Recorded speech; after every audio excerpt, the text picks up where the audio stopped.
Vamos a continuar con la parte correspondiente a la conversión del dominio digital al dominio analógico.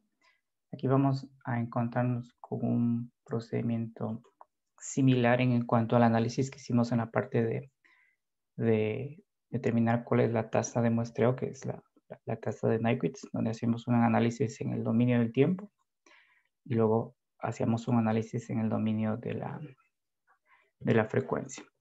Una de las cosas que hay que recordar es que en este contexto nosotros estamos utilizando el omega mayúsculas para las frecuencias de tiempo continuo y el omega minúscula para las frecuencias en tiempo o de las secuencias discretas.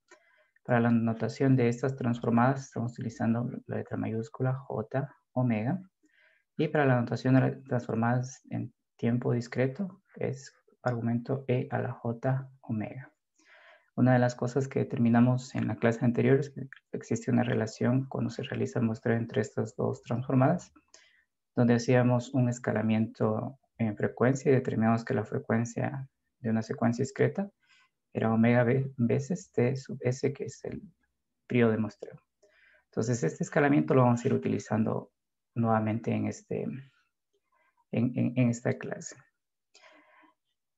Entonces, en este contexto, vamos a pasar de una señal digital hacia una señal en tiempo continuo. También estas señales en tiempo continuo, recordemos que hay una denominación alternativa que se llama señales analógicas. Es decir, que vamos a reconstruir la señal a partir de sus muestras.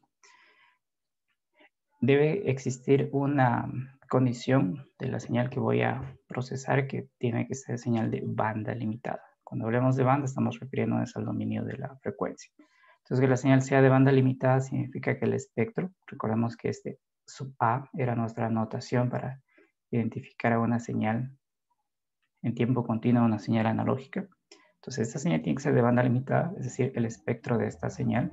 Noten que estoy utilizando aquí justamente la notación para identificar a una señal que es tiempo continuo. Tiene que ser igual a 0 para frecuencias que sean mayores a un cierto omega sub 0. Si eso lo ponemos gráficamente, por ejemplo, con una señal de onda cuadrada, puede ser cualquier espectro, esto significa que tiene que estar acotada entre menos omega sub 0 y más omega sub 0. Recordemos que esta notación es una forma simplificada de decir que tiene que ser 0 para omegas mayores a omega sub 0, es decir, toda esta región de aquí. Y tiene que ser 0 para omegas menores a menos omega sub 0, que es toda esta región de aquí. Eso es lo que significa que la señal X sub A sea de banda limitada y está representada matemáticamente en estas dos ecuaciones. Entonces, esa restricción o esa condición debe tener la señal en tiempo continuo para que nosotros la podamos procesar digitalmente una vez que la hayamos muestreado. También contamos en la clase anterior que para conseguir este tipo de comportamiento que sea de banda limitada se puede utilizar un filtro anti-Ales antes de empezar el procesamiento. Otra de las condiciones que debemos recordar es que la frecuencia a la cual vamos a mostrar tiene que ser estrictamente mayor a 2 veces omega sub 0. Esta ecuación aquí es la ecuación de la tasa de Nyquist, o nos indica a qué velocidad debemos tomar las muestras. Y si nosotros recordamos que omega sub s es igual a 2pi sobre periodo de muestreo mayor a 2 omega sub 0, nosotros podemos reordenar esta ecuación y ponerla desde una perspectiva del tiempo, es decir, que el tiempo de muestreo debe ser menor a pi veces sobre omega sub 0. Entonces aquí tenemos una interpretación del teorema de muestreo desde la perspectiva de la frecuencia, que dice que la frecuencia de muestreo tiene que ser mayor a 2 veces la frecuencia máxima de la señal. Esta de aquí, este omega sub 0 es la frecuencia máxima de la señal.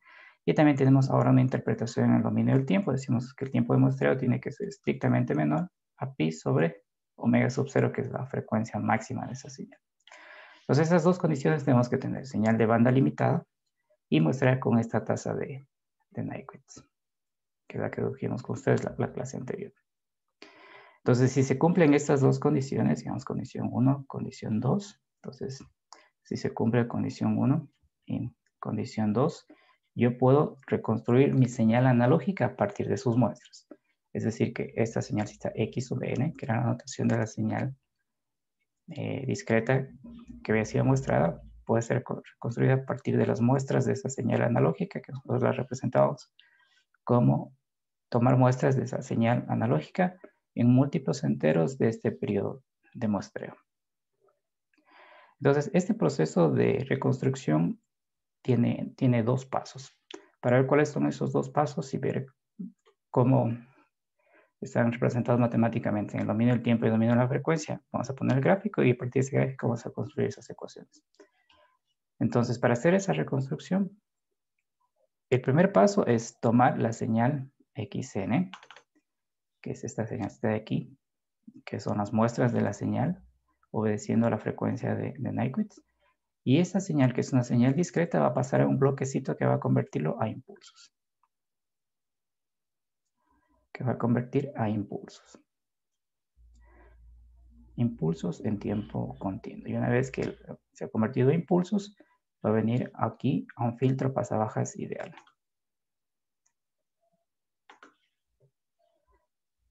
Ven acá, a un filtro pasabajas. Esta va a ser nuestra abreviación de filtro pasabajas. Ustedes también van a encontrar esa abreviación en el libro como Low Pass Filter. Y lo que voy a observar aquí en la salida es mi señal analógica reconstruida. Entonces vean que aquí en la entrada tengo las muestras que las he obtenido siguiendo la frecuencia de Nyquist y asumiendo que la señal en tiempo continuo es de banda limitada. Y aquí tengo mi señal que es la señal analógica. O también puede decirse una señal en tiempo continuo. Entonces recuerden que esta palabra analógica no la deben confundir con ese otro término que es análoga, que significa semejante. Entonces analógica es el término correcto, que sería una señal en tiempo continuo. Este conversor de impulsos lo que va a hacer es que como esta señal son muestras que están en 0, 1, en n muestras discretas, por ejemplo estas dos, al entrar a este conversor lo que nosotros vamos a tener a la salida son impulsos en tiempo continuo. Y aquí ya en el dominio T. Entonces vamos a ver cómo se hace esa conversión de esta señal con esta señal de aquí. Y si esta está ubicada, vamos a poner en 0 y en 1. Esta va a estar ubicada en 0 y en T sub S. Esa es la tarea de este conversor. Pasar de estos impulsos discretos a estos impulsos continuos y también hacer este cambio de escala de valores 0, 1 enteros a múltiplos enteros del periodo de muestreo. Entonces son estos dos pasos que vamos a ir trabajando. Paso 1, esa conversión, y paso 2, este filtro de aquí, que más adelante vamos a ver que es un filtro pasabajas ideal, que en el dominio del tiempo es esa función sinc que trabajamos con ustedes el ciclo anterior. Entonces, para hacer esta conversión, aquí vamos a etiquetar que esta señal es X sub S de T. Observemos que aquí está N y aquí está T, entonces entra una señal discreta. Aquí va a salir una señal continua, pero que va a ser un tren de impulsos. La ecuación que hace eso es bastante sencilla y es X sub S de T es igual al sumatorio del valor de la muestra o la amplitud de la muestra multiplicado por delta de T menos NT sub S para todo valor de N. Entonces es sencillo ver que la amplitud de la muestra, que podría ser esta amplitud de aquí, va a venir a ser la misma amplitud del impulso unitario, pero ese impulso unitario va a estar ubicado en múltiplos enteros del periodo de muestreo. Entonces aquí ustedes pueden ver que pasa de una muestra discreta, un impulso discreto a un impulso continuo, y hace el cambio de escala hacia múltiplos enteros de lo que es el periodo de muestreo. Entonces ya tenemos esta señalcita que está aquí. Ahora esta señal entra a un filtro y este filtro de aquí lo vamos a llamar filtro de reconstrucción. Entonces ese filtro, aquí podemos decir que esta es la etapa 1. Vamos a analizar la etapa 2, que es este bloque de acá. Ese filtro pasabajas ideal va a tener un nombre particular que se va a llamar filtro de reconstrucción o filtro reconstructor. Y ese filtro reconstructor va a tener la siguiente respuesta en frecuencia. Como es un filtro bajas ideal, va a ser una señal de formato rectangular. Entonces, H sub R de J omega. Noten que como yo ya tengo aquí una señal que es tiempo continuo, va a entrar a un sistema que tiene una respuesta en frecuencia que es tiempo continuo. Entonces, este filtro bajas ideal, que vamos a adelantarnos aquí y escribir cómo es su forma de onda, y aquí vamos a escribir los límites y la ganancia de este filtro. Tiene una amplitud T sub S para frecuencias menores a pi sobre T sub S. Entonces aquí está T sub S y aquí va a estar pi sobre T sub S y acá menos pi sobre T sub S. Y va a valer 0 fuera de ese intervalo. Entonces este es mi filtro, la respuesta en frecuencia de este filtro de reconstrucción. Como ustedes pueden observar, este filtro bajas ideal que lo vamos a utilizar para la reconstrucción, que un poquito más adelante vamos a mostrar una gráfica de cómo se hace esa reconstrucción. Es en el dominio del tiempo, si ustedes recuerdan las paredes de transformadas o si ustedes consultan la tabla de transformadas que ya tienen, es una función sinc. Es una función sinc. Entonces, si seguimos lo que dice la tabla de las transformadas, el momento de nosotros sacar la transformada inversa de esta señal, que nos daría la respuesta al impulso de ese filtro, tendríamos que h sub r de t es la función sinc, que es el seno de pi t sobre ts. Vamos a escribir aquí de una forma un poquito separada para entender cómo funciona este filtro con la gráfica que tenemos arriba. Entonces aquí tenemos pi sobre t sub s por t. Y aquí debajo tenemos pi t sobre t sub s. Entonces noten que aquí el límite de la banda superior es pi sobre t sub s y aquí viene a ser pi sobre t sub s y aquí también pi sobre t sub s. Recordemos que como esta señalcita tiene aquí esta ganancia t sub s, esta ecuación aquí es una simplificación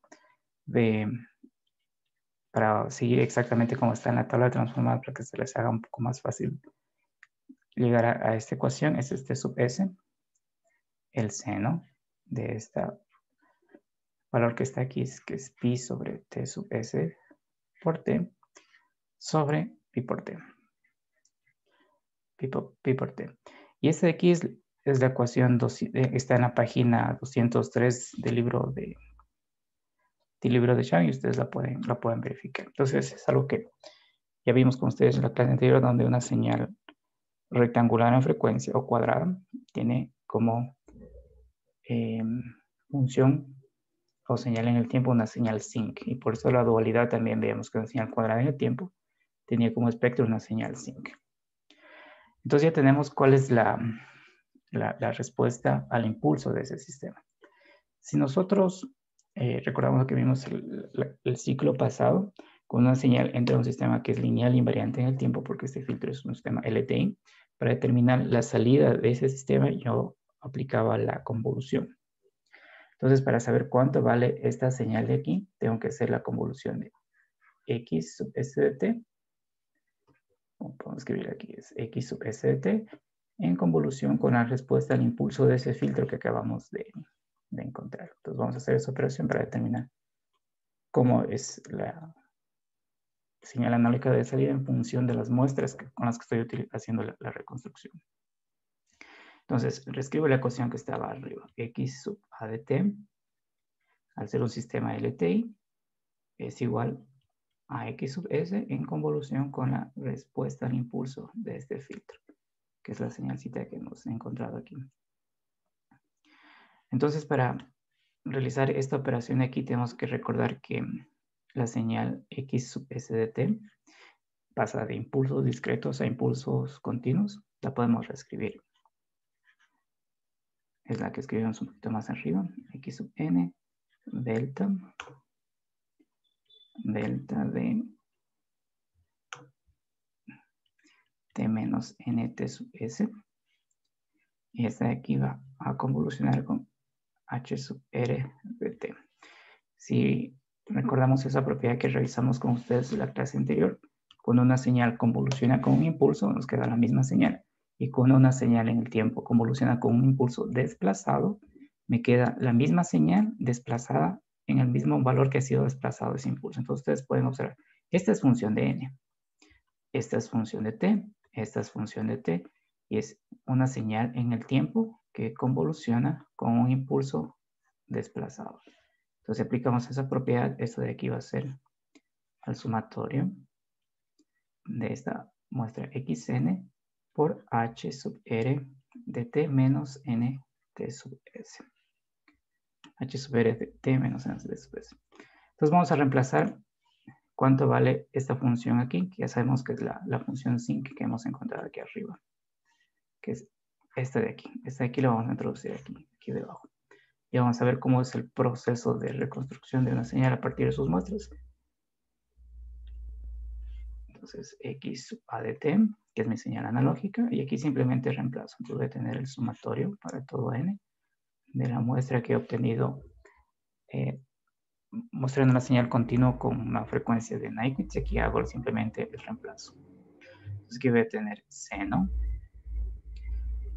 de pi sobre t sub s. Noten que aquí tengo este desplazamiento, entonces aquí voy a tener también desplazamiento t menos nt sub s sobre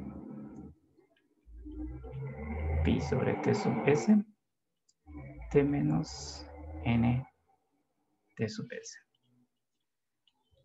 Entonces la mecánica de esta ecuación es sencilla, ya observando esta ecuación en el tiempo.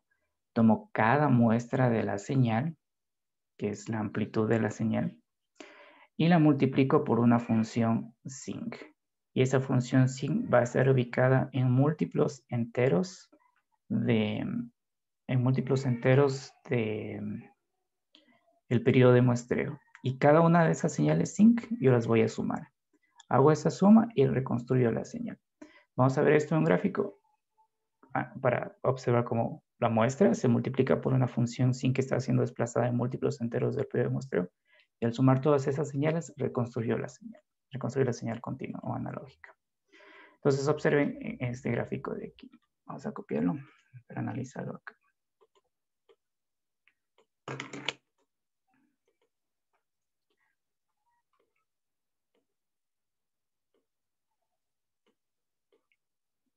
Entonces, ¿cuál era el primer paso que teníamos que hacer? Convertir muestras a impulsos. Y esa conversión de muestras a impulsos, ustedes la pueden observar justamente en esta parte de aquí. Ya tengo impulsos que están ubicados en múltiplos enteros del periodo de muestreo, mi señal x sub s de t. Luego, ¿qué sucede? Noten que en cada posición de la muestra, yo lo que estoy graficando, vamos a ponerlo esto.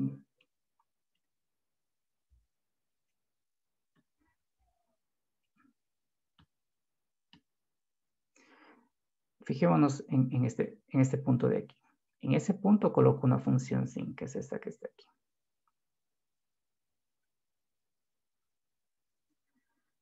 En la siguiente muestra, como dice la ecuación, que sería este punto de aquí, coloco otra función sinc.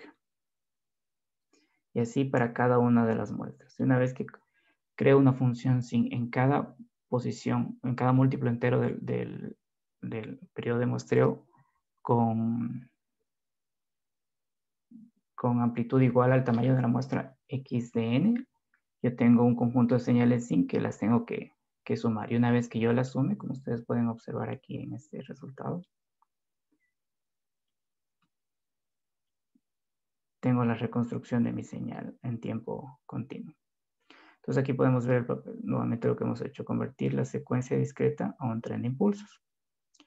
X sub S luego pasa por un filtro de pasabajas ideal con respuesta en frecuencia H sub R de J omega, y tengo la señal reconstruida. Y en conjunto, todo este bloquecito se lo representa de esta forma.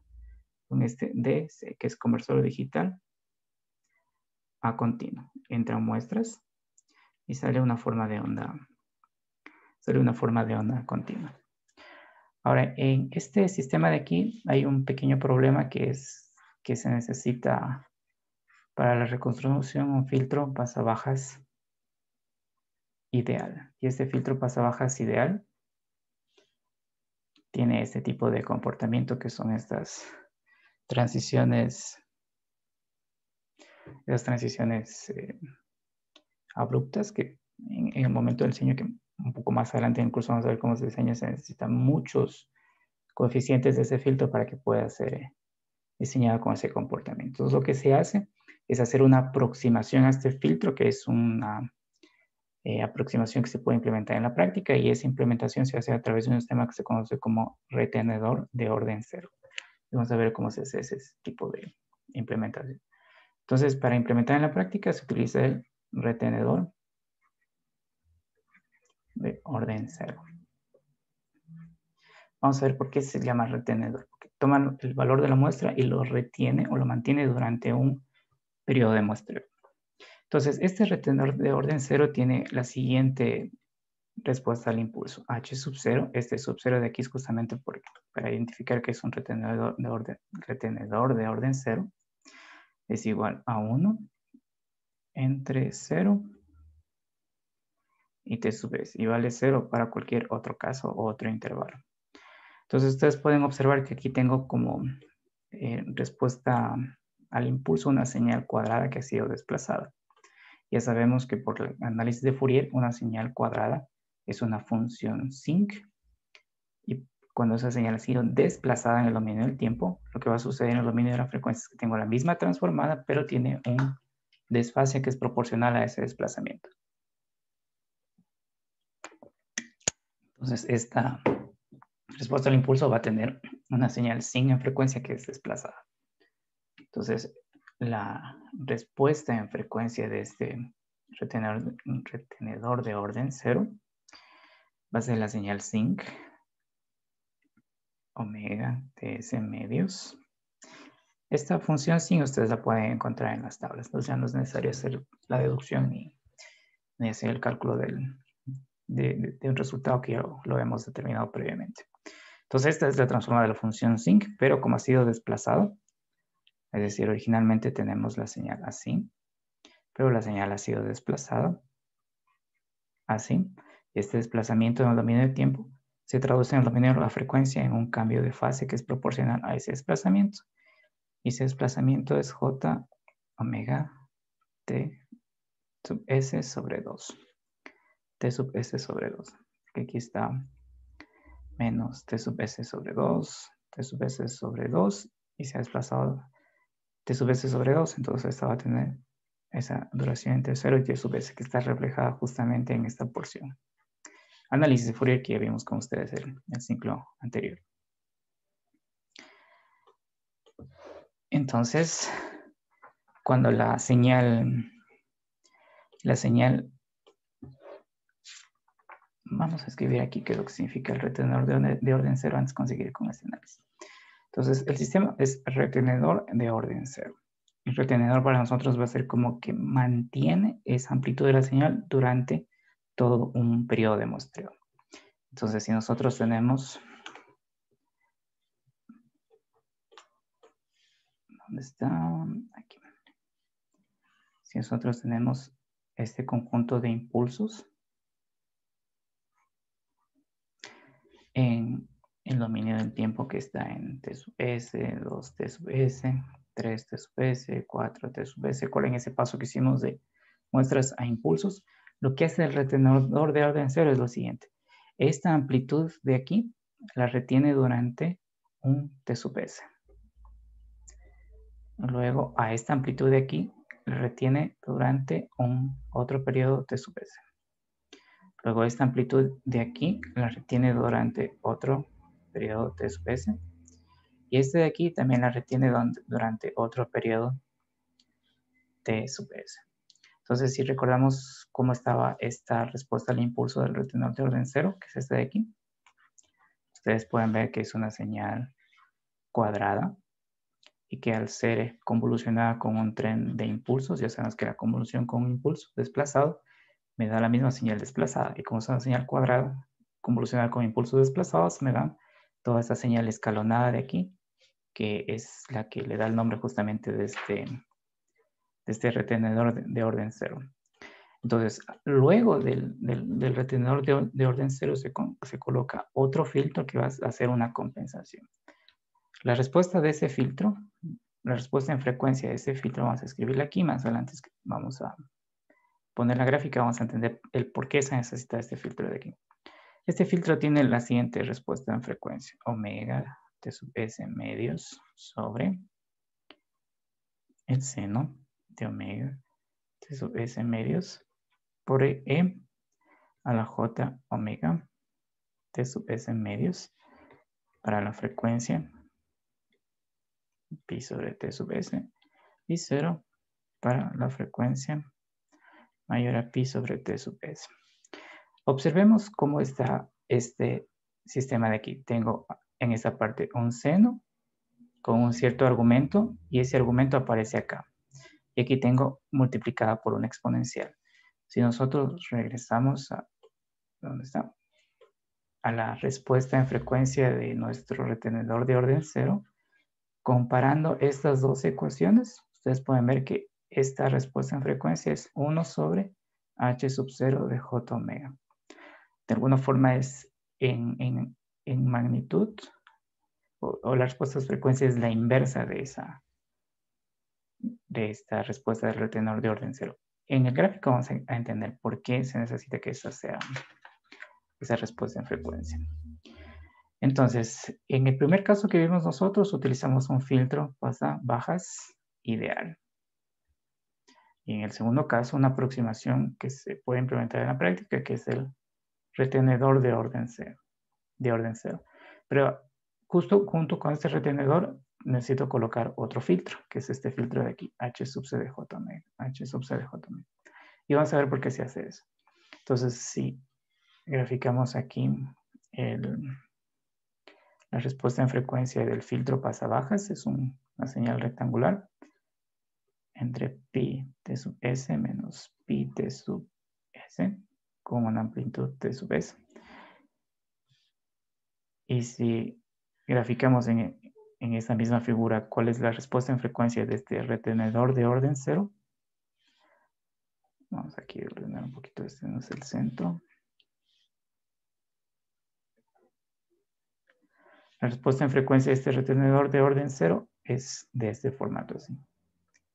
Tiene una caída más suave.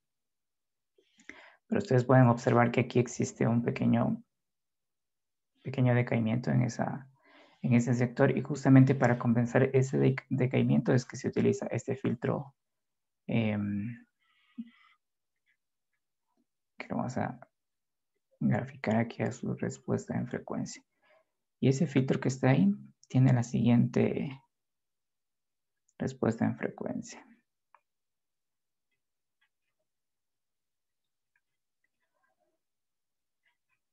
Entonces ustedes pueden observar que si este filtro tiene este decaimiento aquí, al multiplicarse por esta señal de aquí, me va a compensar ese decaimiento, igual con este decaimiento que tiene acá, al multiplicarse con esta parte que está en ese sector resaltado, también va a compensar. Por eso es que se hace con la respuesta en frecuencia en cascada del retenedor de orden 0, es el inverso de la respuesta en frecuencia para que se pueda compensar. Entonces de esa forma se puede aproximar el sistema de reconstrucción de un modelo, de un filtro ideal, utilizando un retenedor de orden 0 que ya se da una implementación práctica. Entonces, como ustedes pueden observar aquí, el proceso de reconstrucción a partir de las muestras, si esas muestras así han sido obtenidas utilizando la tasa de Nyquist, que es el doble de la frecuencia máxima de la señal, y que esa señal sea de banda limitada, y para que la señal sea banda limitada también se utiliza ese filtro anti-alias para que limite la banda. A partir de las muestras, yo puedo regresar a mi señal en tiempo continuo utilizando estos dos pasos. Primero, convirtiendo los impulsos discretos a impulsos continuos y utilizando un filtro pasabajas ideal o en su defecto puede ser el retenedor de orden cero. Entonces ya tenemos el proceso de conversión digital analógico. A través de este tipo de procesamiento nosotros podemos hacer que una señal en tiempo continuo sea procesada con un sistema discreto y ese sistema discreto sea convertido nuevamente a tiempo continuo.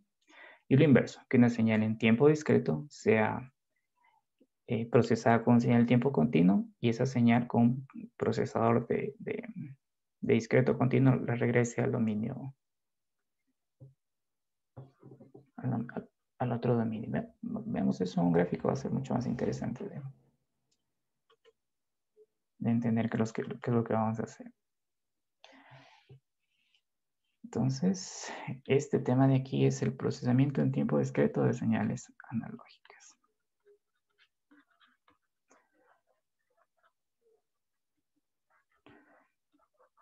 En tiempo discreto de señales en tiempo continuo.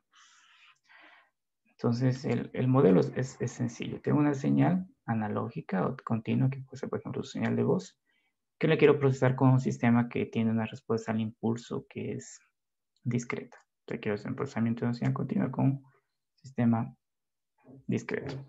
Entonces, esta señal está en tiempo continuo, va a pasar por un sistema que es el sistema conversor continuo a discreto. Ya sabemos que esto tiene que estar gobernado por una cierta velocidad de muestreo, utilizando el teorema de Nyquist. Y aquí tenemos la señal que es un conjunto de muestras discretas. Y esta es procesada, como ustedes pueden ver, con un filtro discreto. De hecho, ustedes aquí en la anotación de esta respuesta en frecuencia del filtro pueden ver que es filtro discreto. El argumento es E a la J omega. Y una vez que ha sido procesada en tiempo discreto, va a generar esta secuencia discreta. Y esta secuencia discreta la convertimos nuevamente a tiempo continuo o a una señal analógica. Ya vimos que esto también depende de T sub S. Y tengo aquí una señal continua. Entonces, de eso se trata el procesamiento de una señal, un procesamiento en tiempo discreto. Vean que aquí está una respuesta de una señal discreta, de señales en tiempo continuo. Entonces, una señal en tiempo continuo pasa por un conversor análogo digital o tiempo continuo digital. Es procesada digitalmente en un filtro discreto y regresa a lo que es el dominio continuo con un conversor que acabamos de analizar cómo hace ese paso de muestras a señal continua a través de esa conversión a impulsos y después con el filtro pasabajas ideal. Entonces, para hacer este tipo de procesamiento, nosotros vamos a asumir que esta señal XDN no está cuantizada.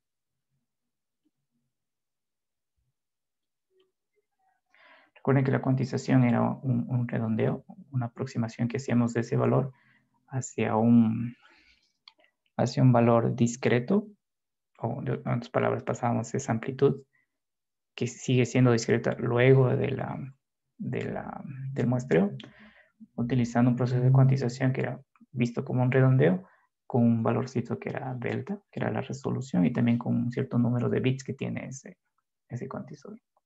Entonces aquí lo que vamos a ver es que esta señal muestreada no está cuantizada para que se simplifique el análisis. Y lo que también vamos a asumir es que en este conversor de aquí vamos a utilizar, entonces vamos a ver primero que la señal no está cuantizada y segundo que aquí vamos a utilizar el filtro pasabajas ideal. El filtro pasabajas ideal. Esa va a ser las restricciones que vamos a tener en el análisis de este sistema. Entonces, vemos que esta señal aquí es una señal en tiempo continuo y esa señal de aquí también es una señal en tiempo continuo. Entonces, de punta a punta, todo este sistema puede ser considerado como un sistema de tiempo continuo que vamos a analizar más adelante, con una cierta respuesta en frecuencia que es continua. Observen aquí, la respuesta es discreta, pero como de punta a punta el sistema tiene una entrada continua y una salida continua, lo podemos sintetizar más adelante simplemente como una respuesta en frecuencia en tiempo continuo. Entonces vamos a ver cómo funciona este tipo de procesamiento, y lo que vamos a ir viendo es un análisis en frecuencia de cómo esta señal de aquí se relaciona con esta señal de acá, así. Luego cómo esta señal de aquí se relaciona con esta señal de acá, y cómo esta señal de aquí se va a relacionar con esta señal de acá, a través de un análisis de Fourier. Entonces, recordemos que esta señalcita de aquí es una señal discreta, y esa señal discreta es producto de que la señal continua ha sido muestreada en múltiplos enteros del periodo de muestreo, y luego esos múltiplos enteros del periodo de muestreo son convertidos a una escala discreta entera, es decir, pasamos por ejemplo de 2TS, 3TS, 4TS, hacia 2, 3, 4, y ese es un escalamiento en el tiempo que en frecuencia también hacía un escalamiento inverso. Esa ecuación que dedujimos la clase anterior nos decía que X de E a la J omega, que es el espectro de esta señalcita que está aquí, sabemos que se relaciona con el espectro de la señal de entrada, al que hace réplicas que están ubicados en múltiplos de 2pi.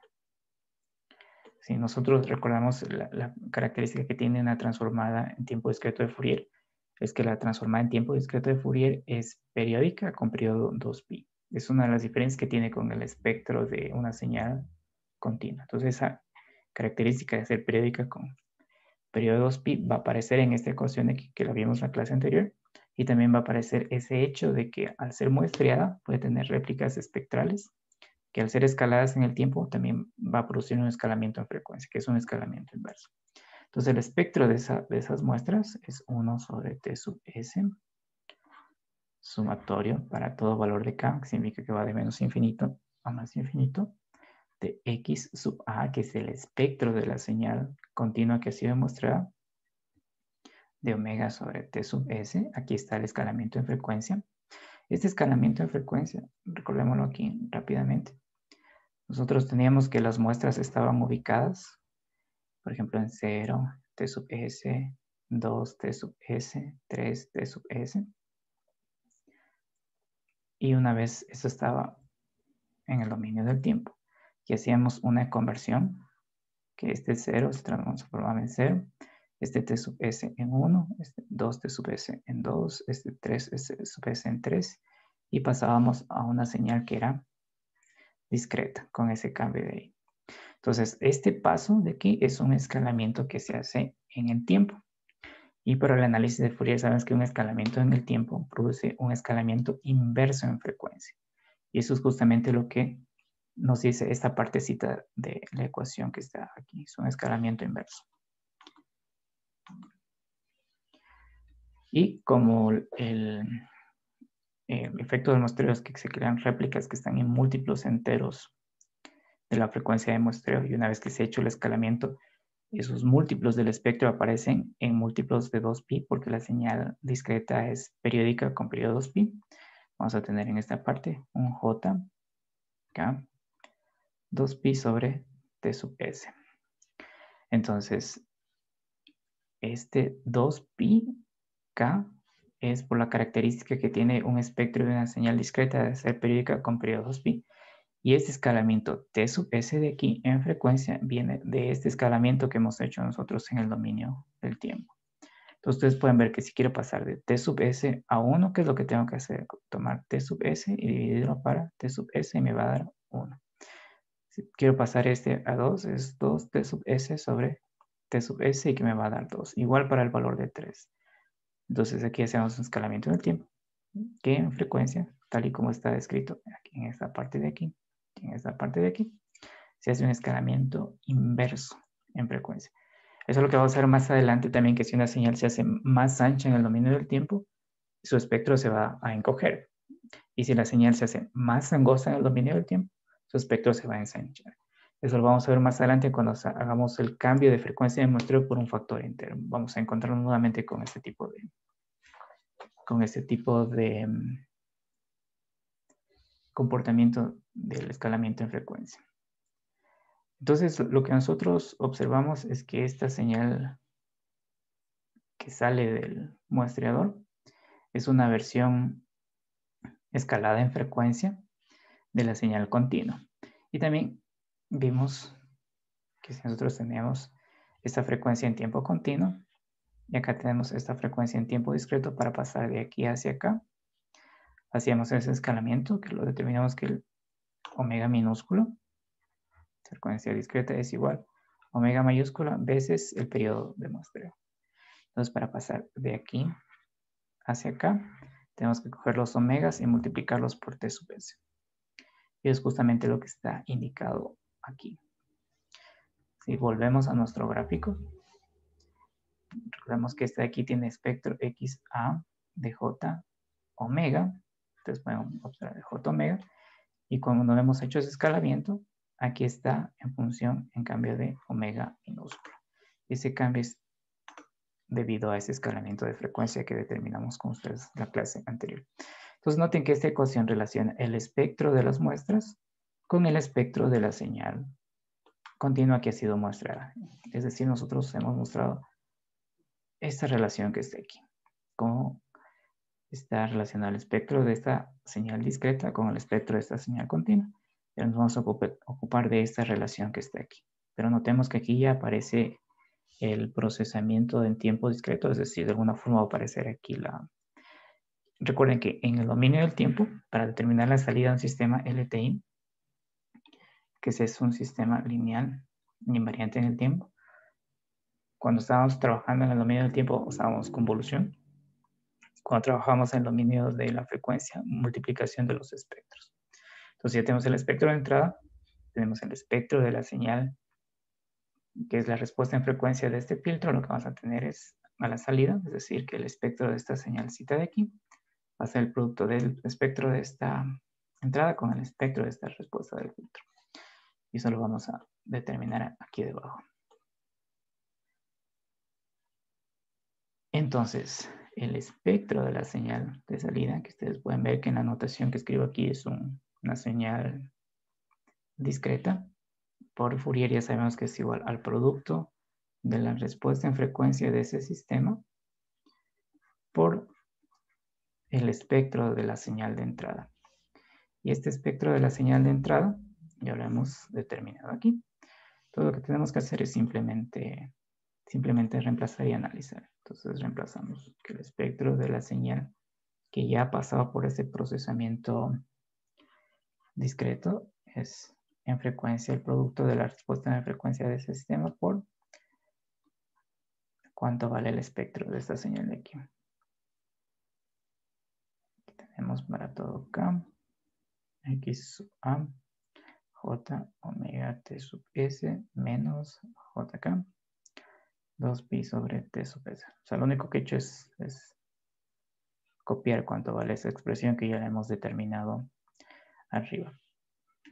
Entonces, ya tenemos cuánto vale este espectro de aquí. Entonces vean que ya hemos hecho este paso de relacionar este espectro con XN y XN con XA.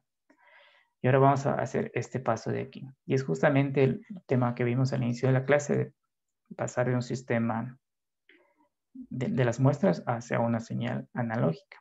Ya vimos que hay que pasar por una conversión en impulsos y luego con un filtro que hemos asumido aquí que es un filtro pasabajas ideal, que es el filtro de reconstrucción, que nosotros lo etiquetamos como H sub R de J omega. Entonces vamos a hacer esa última parte de ese procesamiento.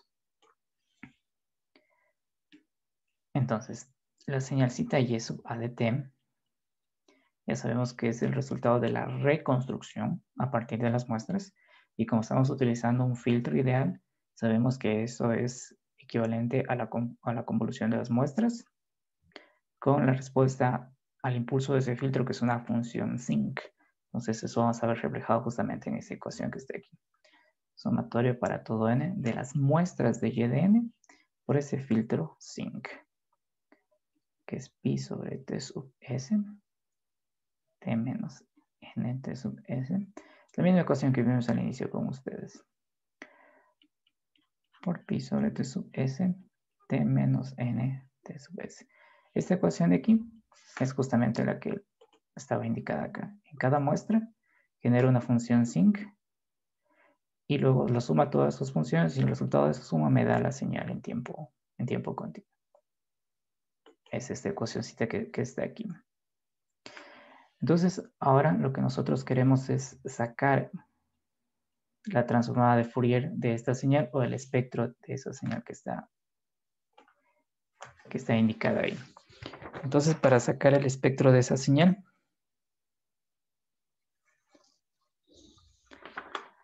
podemos utilizar la ecuación 3.7, que ustedes la pueden revisar en el libro, la ecuación 3.7 que lo vimos al inicio de la clase con ese filtro de reconstrucción. O bien también la podemos sacar directamente de aquí utilizando las ecuaciones de la transformada de Fourier. Entonces, lo que vamos a obtener aquí es que el espectro, que es y sub a, noten que como es una señal continua, aquí vamos a tener j omega mayúscula, es igual al espectro del filtro de reconstrucción, que es el filtro pasabajas ideal, por el espectro de esta señal, y a la j omega t sub s. Noten que aquí nuevamente aparece ese cambio de la frecuencia discreta a partir de una frecuencia continua, está justamente indicado aquí. Ustedes pueden ver que aquí tengo j omega y aquí tengo j omega t sub s, porque el omega es omega mayúscula t sub s, omega mayúscula t sub s. Entonces, esta señal de aquí, la señal del espectro de Y, esta señal de aquí, como ustedes pueden ver, ya la hemos determinado acá arriba.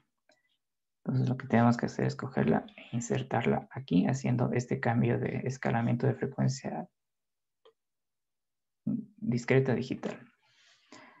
Entonces, el espectro de Y sub A de J omega, que es la salida de la señal continua que ha sido procesada de forma discreta, es igual al producto de la respuesta en frecuencia del filtro de reconstrucción por todas estas señales de aquí con este cambio de frecuencia. 1 sobre T sub S, sumatorio para todo K, de X sub A, de J omega, menos JK, 2pi sobre T sub S. JK 2pi sobre T sub S. Entonces, si es que la señal X sub A es de banda limitada, que vamos a hacer una simplificación, X sub A es de banda limitada, ya sabemos que lo que significa eso de banda limitada, es decir, que el espectro es igual a 0 para ese intervalo. Es una señal de banda limitada. Lo que va a hacer este filtro de aquí, que es un filtro pasabajas ideal, es eliminar todas las réplicas de este sumatorio que está aquí. Y nos vamos a quedar simplemente con la contribución de frecuencia que esté, vamos a escribirlo aquí, dentro de esta banda pi sobre p sub s. Entonces, este filtro de aquí va a retener solamente la frecuencia en torno a 0 y va a eliminar estas réplicas que están acá. Es decir, que Y de J omega, esta de aquí, observando que es una señal de banda limitada en este comportamiento y que va a ser filtrada con este sistema que está aquí. Esto va a ser igual a la respuesta en frecuencia de H de G de J omega T sub S porque esté aquí X A de J omega para frecuencias que son menores o iguales a pi sobre T sub S, que es la que está indicada aquí, y 0 para frecuencias más allá de esa banda máxima que tiene la señal. Entonces nosotros podemos regresar a, vamos acá, al gráfico que originalmente indicaba lo que estábamos haciendo. Una vez que hemos determinado ya el espectro de esta señal, podemos identificar cuánto vale esta respuesta en frecuencia en tiempo continuo. Porque de punta a punta el sistema es de tiempo continuo, entonces lo podemos representar como un procesamiento continuo, utilizando justamente todo ese análisis espectral que hemos visto al pasar por los diferentes bloques de conversión análogo-digital. Entonces, esta H sub A de J omega es igual. Vean que si esta es la señal de entrada, esta de aquí es la respuesta en frecuencia. Entonces, de ahí la voy a extraer y la voy a colocar acá. Entonces, la respuesta en frecuencia de ese sistema, que se puede considerar como sistema continuo, porque de punto a punto es un sistema continuo, es H de E a la J omega T sub S para esta frecuencia. Pi sobre T sub S y 0 para otro caso, 0 para otro caso. Entonces con eso nosotros podemos procesar una señal discreta, perdón, podemos procesar una señal en tiempo continuo a través de un sistema discreto, aprovechando estos conversores del dominio analógico digital, usando obviamente la frecuencia de muestreo y la característica de la señal sea limitada en banda, o bien utilizar un filtro anti-alias, procesarla en tiempo discreto y luego esa señal procesada en tiempo discreto regresar a tiempo continuo. También podemos, como ustedes pueden ver, identificar todo ese sistema a partir de la respuesta en frecuencia del sistema LTI discreto que ha procesado esa señal continua. Entonces vamos a hacer nuestra primera pausa y vamos a ver cómo nosotros podemos cambiar la frecuencia de muestreo de una señal a partir de las muestras, tanto hacia arriba como hacia abajo. Vamos a hacer un sobremuestreo y un submuestreo. Entonces, primera pausa.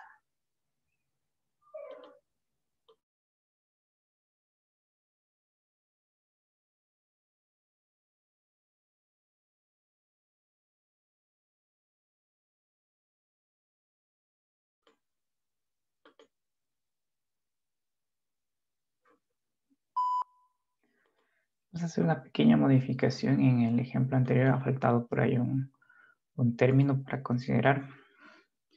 Entonces, antes de continuar con el siguiente tema, revisen en la parte donde estaba Y sub A, que es el espectro de la señal continua de salida.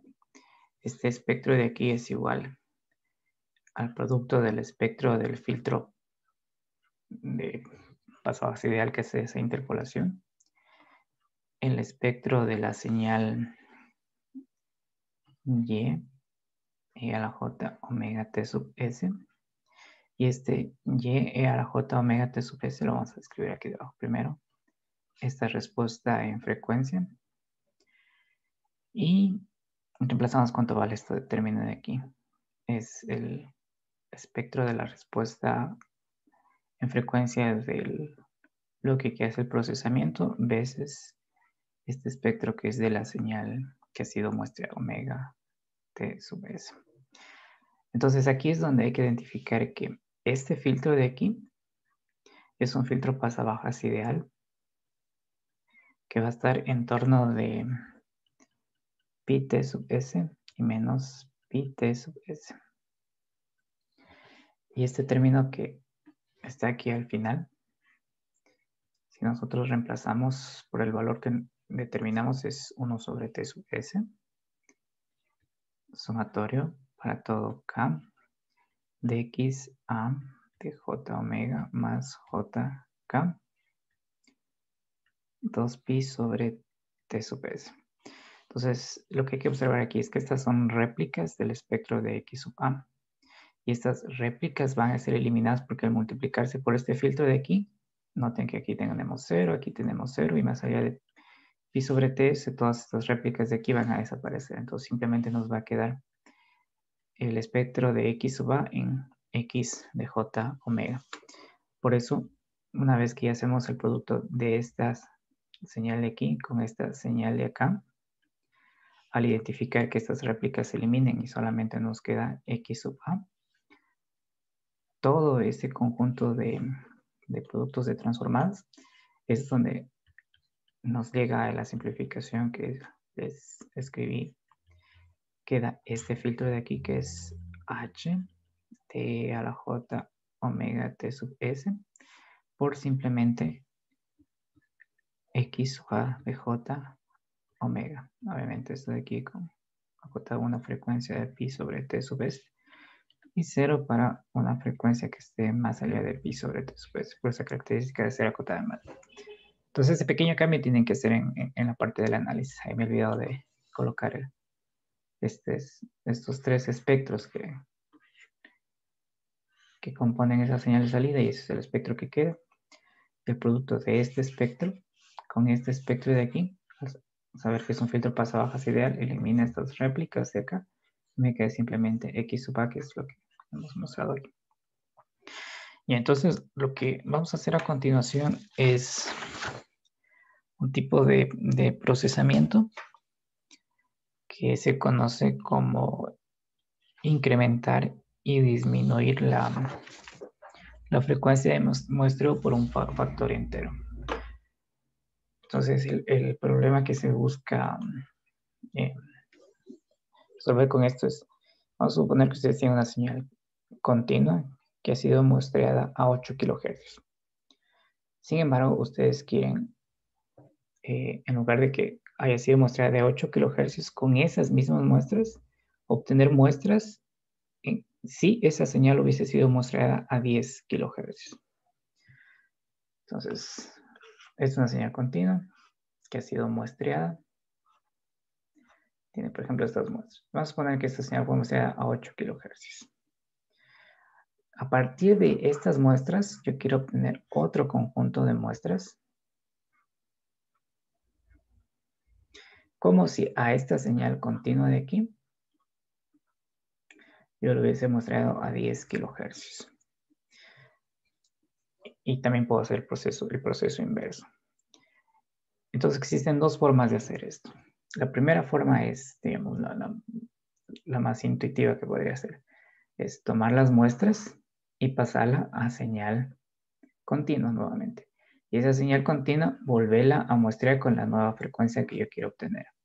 O sea, de discreta pasa a continua y nuevamente pasa a discreta con mi nueva frecuencia de muestreo. Sin embargo, existe un proceso, que es el que vamos a indicar aquí, donde a partir de esas muestras nosotros podemos obtener ese nuevo conjunto de muestras como si hubiésemos hecho el muestreo de la señal en tiempo continuo a una tasa diferente de muestreo. Entonces es incrementar la frecuencia de muestreo por un factor entero y también disminuir la frecuencia de muestreo por un factor entero. Y ese tema en conjunto se llama conversión de frecuencia de muestreo, que es justamente el 3.5. Conversión de frecuencia de muestreo.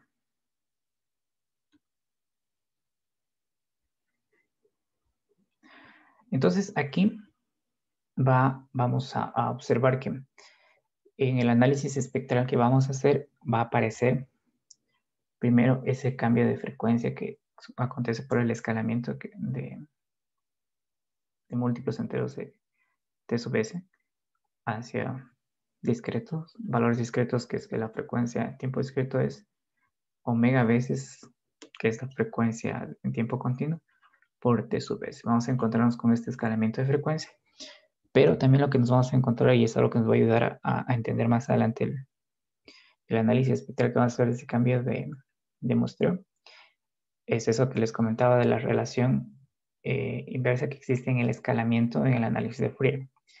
El escalamiento significa que una señal en el tiempo se hace más ancha, más angosta. Y lo que comentábamos es que cuando la señal se hace más ancha en el tiempo, en frecuencia su espectro se hace más angosto. Y también cuando la señal se hace más angosta en el dominio del tiempo, en frecuencia se hace más ancha. Esa idea vamos a tener que tener en cuenta cuando más adelante veamos cómo es el análisis espectral de este cambio de frecuencia. Otra de las cosas es justamente Escalamiento de frecuencia omega minúscula, discreta y omega mayúscula, digital. Entonces, aquí lo que vamos a hacer en esta conversión es este camino. A partir de las muestras, llegar a otras muestras como si hubiésemos muestreo a una diferente frecuencia de muestreo. Entonces, la primera parte de la conversión es tema 3.5.1 que tiene que ver con la reducción de la frecuencia de muestreo. Reducción de la frecuencia de muestreo por un factor entero.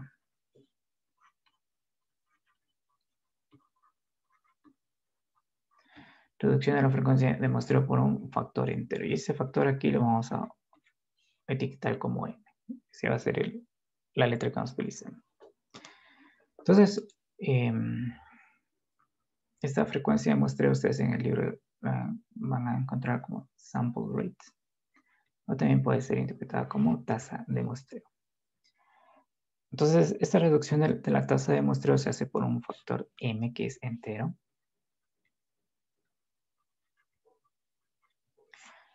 M es entero.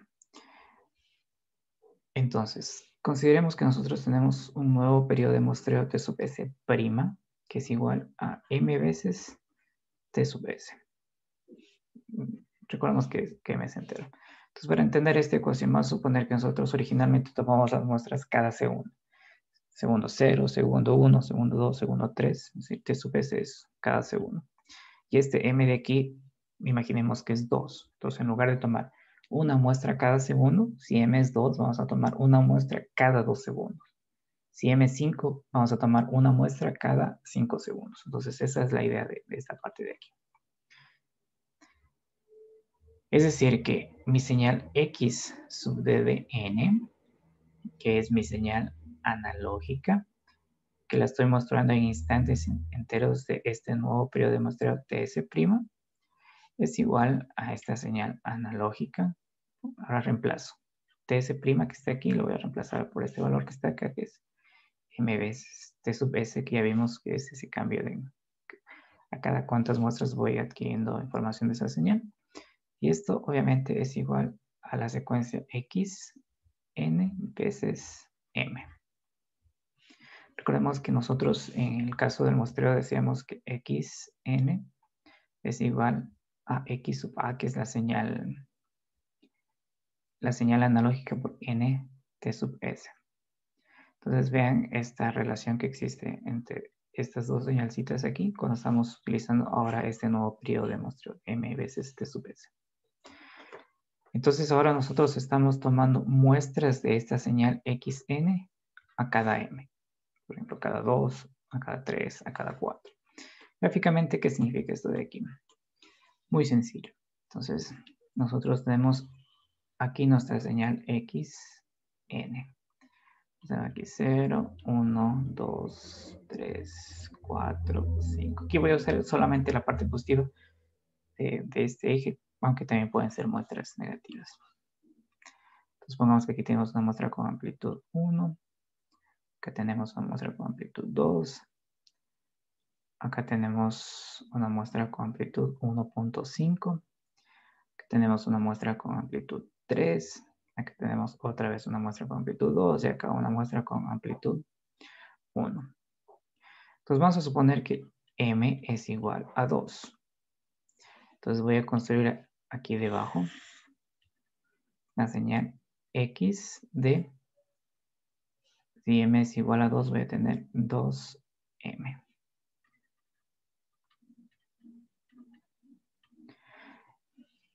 Es decir, cuando, perdón, 2N es aquí. Cuando N vale 0 voy a tener aquí. Cuando N, aquí, X de 2N. Cuando N vale 0, aquí voy a tener X en la posición 0. Entonces, esta muestra de aquí pasa directo a esta posición, que es una muestra con amplitud 1. Cuando N vale 1, voy a tener X de 2. Entonces, en la posición 1 viene esta muestra en 2, que es esta de 1.5. Cuando n vale 2, voy a tener aquí x de 4 y la muestra que está en 4 va a venir acá. Y obviamente cuando n vale 3 voy a tener aquí x de 6, que es una muestra que estaría por acá. Entonces noten que lo que hago es quedarme con la muestra a cada 2 instantes de tiempo. Si m valdría 4, me quedará con la muestra de cada 4 instantes de tiempo.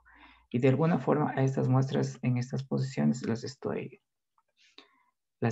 descartando. Y eso, vamos a ver más adelante, va a producir el fenómeno del alias. Y una de las interpretaciones del fenómeno del alias es que altas frecuencias se mapean en bajas frecuencias. Y para evitar eso, vamos a necesariamente tener que utilizar un filtro. Entonces, este proceso de aquí, como ustedes pueden ver que estamos eliminando algunas muestras, tiene un nombre particular que se conoce como diezmación. O diezmación. O sea, diezmar significa reducir. ¿Cuál es el esquema que sirve para identificar a este tipo de proceso que se conoce? Nos creamos primero el bloque. Entre mis muestras XN, que son estas de aquí, pasa por este bloquecito que va a cambiar la tasa de muestreo por un factor entero de m, en particular va a ser la reducción.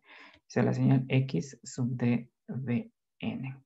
Y todo este proceso de aquí tiene un nombre particular que se conoce como submuestreo.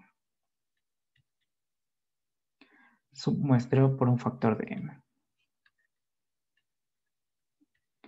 Submuestreo por un factor de m. Entonces vamos a ver el análisis de frecuencia de esa señal y vamos a ver por qué al eliminar estas señales de aquí se produce el fenómeno del alias y cómo podemos compensar eso utilizando un filtro en este submuestreo. En el libro ustedes van a ver que este aquí tiene un nombre que se llama downsampling. También se puede traducir con muestreo hacia abajo, una menor tasa de muestreo. Pero el término que vamos a utilizar nosotros es submuestreo. Muestreo por debajo de la tasa que va a producir un virtuales que va a ser compensado con un filtro más adelante.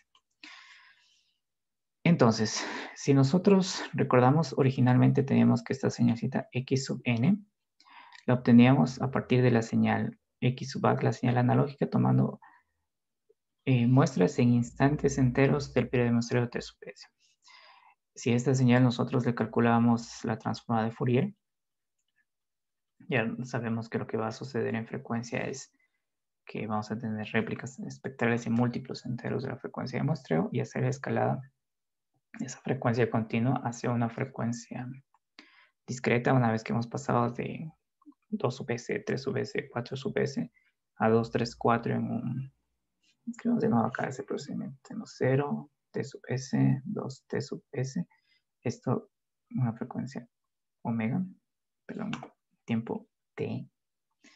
Pasábamos a 0, 1, 2, hacia un tiempo discreto. Entonces, ese escalamiento de aquí iba a producir un escalamiento inverso en frecuencia. Y eso justamente refleja la transformada de esta señal que la calculamos, como ustedes ya, que es 1 sobre T sub S. También da un cambio en amplitud en el espectro. Sumatorio para todo K, el espectro de la señal continua escalada en frecuencia. J omega sobre T sub S menos JK 2pi sobre T sub S. Entonces vean que aquí también estamos haciendo ese cambio de escala de que omega minúsculo es igual a la omega mayúscula por T sub S. Eso está reflejado justamente aquí. Y como esta es una señal discreta, ustedes pueden ver que tenemos la señal, el espectro de la señal discreta es periódico con periodo 2pi. Eso vimos con ustedes en el curso pasado. Y como hay ese escalamiento en frecuencia, también aparece ese escalamiento que ustedes observan. Aquí. Entonces, ese es el espectro de esta señal de aquí. Y noten que esa señal de ahí, para obtener la señal X sub m de n, es nuevamente muestreada esa señal con un cierto factor m mayúscula. Entonces, esa señalcita X sub d, que es la salida del submuestreador, que es esta de aquí, es igual a la señal x n de n veces m, que es igual a x sub a de n m t sub s. Entonces, yo ya tengo el espectro de x sub n, que es este de acá. Y este espectro de aquí está relacionado con x sub a. Y ahora x sub a va a generar la señal x sub d de n, pero noten aquí que aparece este nuevo periodo de muestreo. Entonces yo puedo obtener el espectro de la señal x sub d a partir de este espectro que está aquí. Entonces es muy sencillo. Es 1 sobre mt sub s. Mt sub s es el ts'. Sumatorio para todo k de x sub a de j omega sobre mt sub s, que es mi nuevo periodo de muestreo, menos j, perdón, aquí es el índice r porque lo vamos a modificar más adelante. R 2pi sobre mt sub s. Entonces aquí ya tenemos nosotros el espectro de la señal x sub d, que es la que ha pasado ya por ese proceso de submuestreo, en función de x sub a. Y una de las cosas que vamos a determinar aquí es que este valor de aquí, r, puede ser reescrito como r es igual I más k sub m, de donde este valorcito de I va a estar acotado entre 0 y m menos 1. Y este valor de acá, que es el valor que está aquí, va a estar entre menos infinito y más infinito. Entonces yo puedo separar este índice del sumatorio en la suma de estos dos valores que están aquí con esos límites que están ahí, y separar ese sumatorio en dos sumatorios. Es decir, que esta señalcita de aquí, x sub d, aquí, perdón, no es n, es e a la j omega. E a la j omega es 1 sobre m. Voy a separar este de aquí también. Me voy a quedar simplemente con 1 sobre m acá afuera. Entonces quedan dos sumatorios. Sumatorio desde i hasta m menos 1. 1 sobre t sub s, que sería este t sub s de acá. Sumatorio para todo k de x sub a de j omega sobre mt sub s menos j k 2pi sobre t sub s menos j por i 2pi m sobre t sub s. Y se cierra aquí. Entonces, observemos que estos términos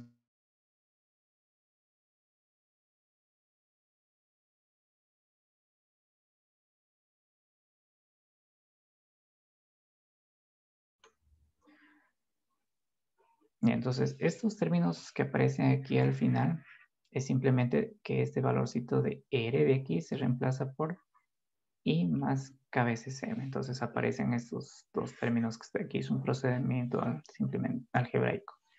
Pues este ji de aquí. Este j es el operador complejo, pero este i es su índice entero, que es este i que está aquí. Hay que hacer esa diferencia.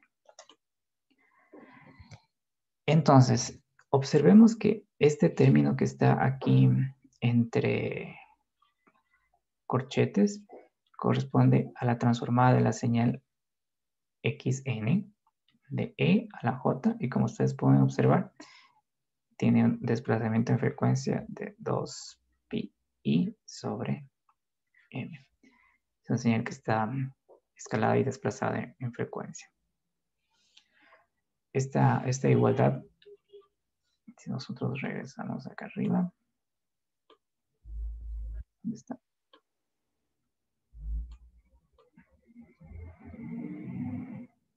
Aquí. Comparan esa ecuación con la ecuación que está abajo y van a ver que justamente si esta señal de aquí se la desplaza y se la escala, va a quedar justamente todo el término que estaba abajo entre paréntesis. Entonces, observando esa ecuación que ya la mostramos arriba, podemos escribir De hecho, escribámoslo acá, que X de E a la J omega menos 2pi I sobre M es igual a 1 sobre T sub S, todo lo que está aquí. Sumatorio para todo acá de X sub A de J omega menos 2pi I sobre M T sub S menos JK 2pi sobre T sub S.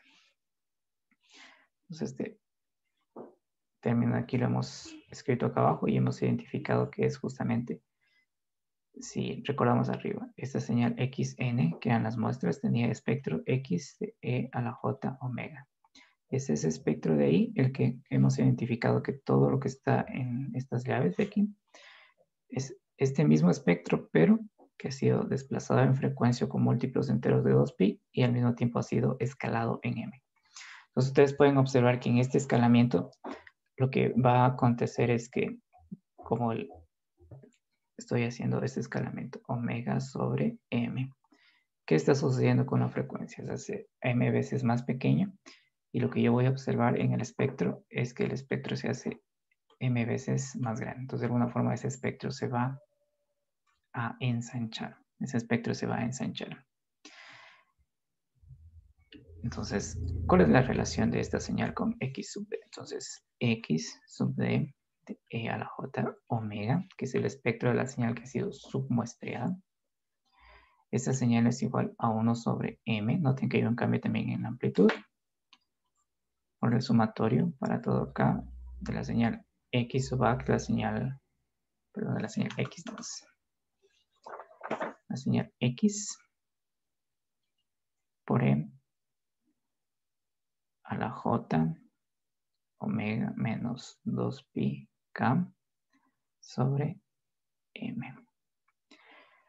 Noten un pequeño detalle. Este valor de I de aquí es un valor entero que está aquí y está acá, pero acá ya lo puedo escribir como K.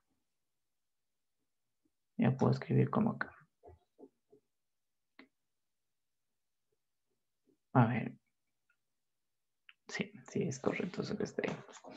Entonces, ¿qué era lo que nosotros comentamos al inicio? Que si teníamos una señal que había sido muestreada, yo puedo tomar esta señal y cambiarle la tasa de muestreo en un proceso que se conoce como submuestreo. Si esta señal X de N tiene un espectro X e a la J omega, esta señal X sub D de N, que es la señal que ha sido submuestreada, tiene un espectro X sub D de E a la J omega. Y hemos determinado cuál es la relación que existe entre el espectro de la señal que ha sido submuestreada y el espectro de esa señal que fue submuestreada. Entonces vemos aquí que el espectro de esa señal submuestreada es justamente el espectro de la señal X, que es esta señal que está de aquí. Pero como ustedes pueden ver, la señal ha sido escalada en frecuencia en un factor de M y también aparecen estas réplicas espectrales que están aquí. Este proceso, como les comenté al inicio, va a producir el fenómeno del alias. Y una de las interpretaciones del fenómeno del alias es que altas frecuencias se mapean en bajas frecuencias. Entonces, para evitar ese tipo de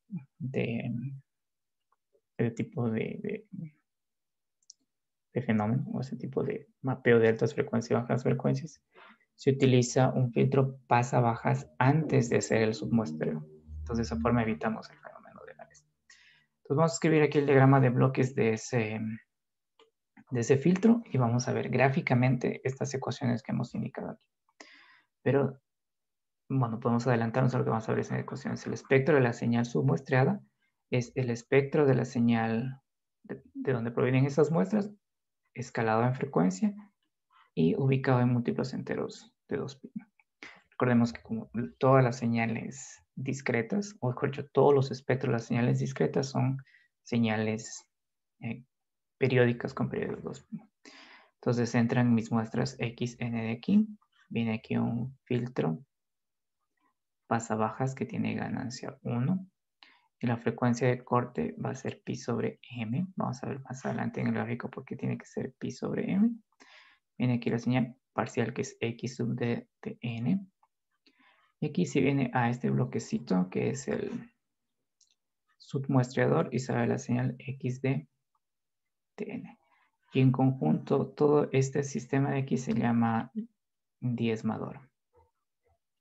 Entonces vamos a ver en frecuencia qué es lo que pasa. Cuando veamos en frecuencia vamos a entender mucho mejor qué significa esta ecuación que está aquí. Entonces voy a buscar ese grafiquito e indicarles.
Entonces vamos a analizar esa ecuación que determinamos que justamente nos dice que esa señal submuestreada es el espectro de la señal original, pero escalada en frecuencia y también ubicada en múltiplos enteros de 2pi.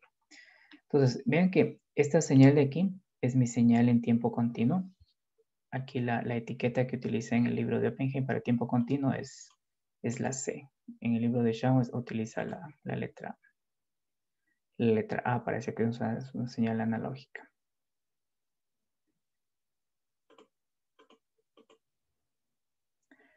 Ya, entonces, noten, es una señal en tiempo continuo y aquí nuevamente aparece la notación J omega mayúscula, que es para identificar una señal analógica, omega.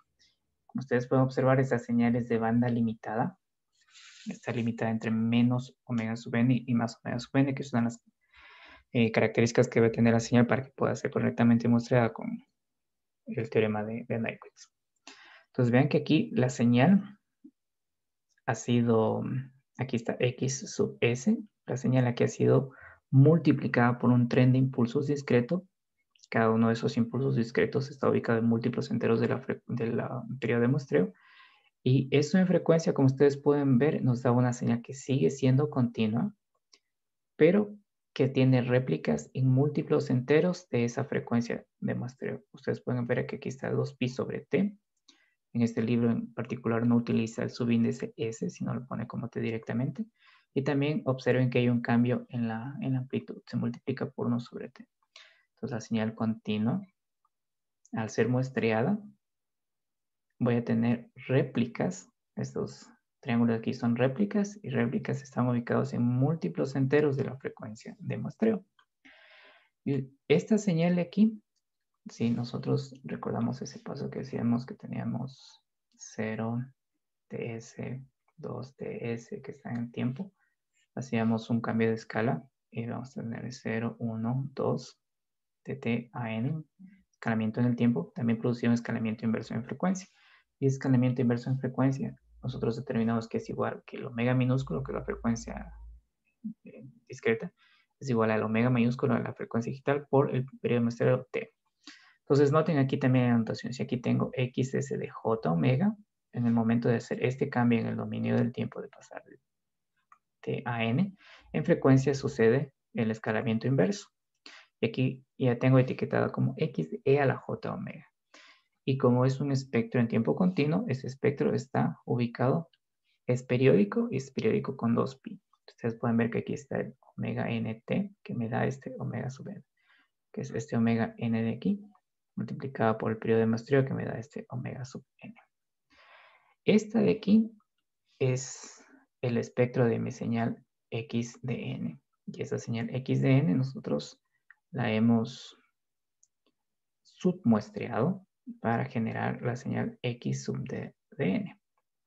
Y esta señalcita de aquí es justamente el espectro de esta señal X sub de N. ¿Qué es lo que está sucediendo con el espectro de esa señal? Vamos a ver la ecuación y en el gráfico va a quedar mucho más claro. Entonces, la ecuación que nosotros hemos deducido dice que la señal X sub de N, que es la señal que ha sido diezmada, por eso está el subíndice D, corresponde al espectro de la señal que yo diezmé, pero escalado en frecuencia. Y es lo que les indiqué hace unos segundos, que como ese escalamiento es omega sobre m, omega se está haciendo m veces más pequeño, por tanto yo voy a ver a la señal m veces más ancha, o el espectro m veces más ancha. Y a la vez aparece esto que está aquí, que indica que existen múltiplos enteros a cada 2pi, que es una característica de los espectros en tiempo discreto, que son periódicos a cada 2pi. Entonces, ya sabemos que lo que vamos a obtener es que ese espectro se va a hacer más ancho y van a haber réplicas a cada 2pi. Entonces, veamos el espectro de esta señal X sub D de la J omega. Y es justamente lo que observamos aquí. Noten que aquí está la primera componente y la segunda componente. Las otras componentes que aparecen por acá, como ya saben que va de menos infinito a menos infinito, no están. Entonces vean que aquí tengo que la amplitud es 1 sobre MTS. Vean que este espectro triangular de aquí es más ancho que el de acá, lo que mostramos arriba. Y las otras réplicas están ubicadas en múltiplos enteros de 2pi. Entonces noten que aquí tengo nuevamente ese escalamiento en frecuencia. Y esa señal, si consideramos, aquí estamos considerando que m es igual a 2. Para este ejemplo en particular, se tiene este tipo de ensanchamiento porque 2pi sobre el periodo de muestreo es igual a 4 veces omega sub n.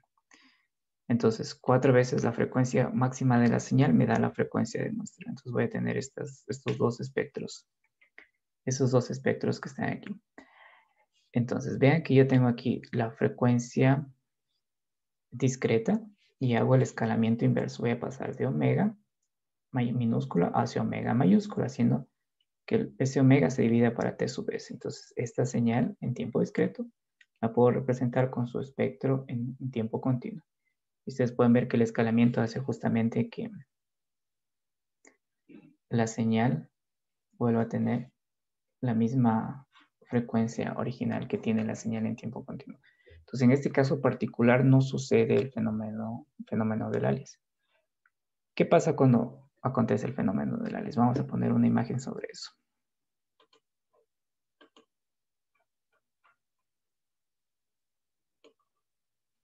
Aquí vamos a entender por qué es necesario colocar ese filtro antes del diezmador.